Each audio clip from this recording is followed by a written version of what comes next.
શું તમે જાણો છો કે અમદાવાદના રાજા એટલે કે રાજ્યના મુખ્યમંત્રી પોતે જગન્નાથ રથયાત્રામાં કચરો કેમ બાળે છે? તો આ કોઈ સામાન્ય વિધિ નથી, પણ આ છે પવિત્ર પહિંદ વિધિ. અષાઢી બીજના દિવસે રથયાત્રા પ્રસ્થાન કરે તે પહેલા રાજ્યના મુખ્યમંત્રી સોનાની સાવરણીથી ભગવાનનો માર્ગ સાફ કરે છે. આ વિધિ આપણને શીખવે છે કે ભગવાનના દરબારમાં કોઈ રાજા કે પ્રજા નથી, બધા જ સમાન છે. સત્તા પર બેઠેલી વ્યક્તિ પણ ભગવાનની સેવક છે, તે આ વિધિનો અસલી સંદેશ છે.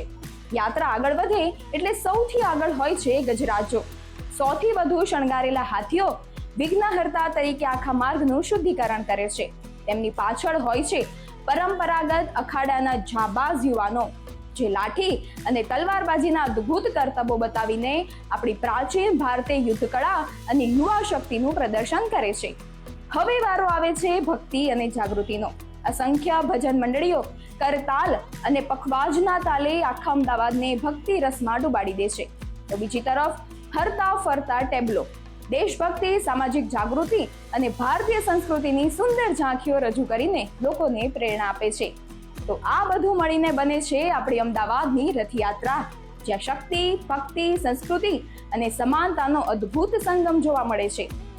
અમદાવાદની આ ઐતિહાસિક રથયાત્રાની શરૂઆત વર્ષ 1878માં મહંત શ્રી સારંગદાસજી મહારાજ દ્વારા કરવામાં આવી હતી. શરૂઆતમાં માત્ર એક સાદા બળદગાડાથી શરૂ થયેલી આ યાત્રા આજે અદ્ભુત ટેકનોલોજી અને ભક્તિનો બેજોડ સંગમ બની ચૂકી છે. અહીં ભગવાન જગન્નાથ, ભાઈ બલભદ્ર અને બહેન સુભદ્રાજી ખાસ નળિયાના લાકડામાંથી બનેલા રથોમાં નગરચર્યાએ નીકળે છે.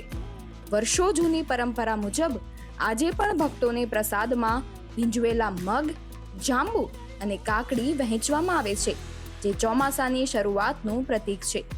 આ માત્ર ધાર્મિક ઉત્સવ નથી, પણ ગુજરાતની સંસ્કૃતિનું હૃદય છે.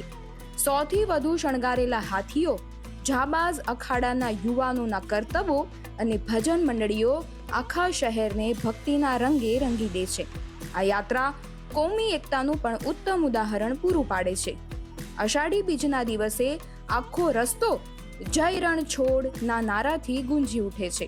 જો તમે પણ આ ભવ્યતાનો અનુભવ કર્યો હોય તો કમેન્ટમાં જય જગન્નાથ જરૂરથી લખજો અને આ રીલ મિત્રો સાથે શેર કરજો.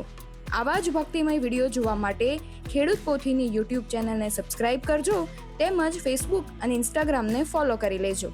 જય જવાન, જય કિસાન. ખેડૂત પોથીને લાઈક, શેર અને સબસ્ક્રાઇબ કરો.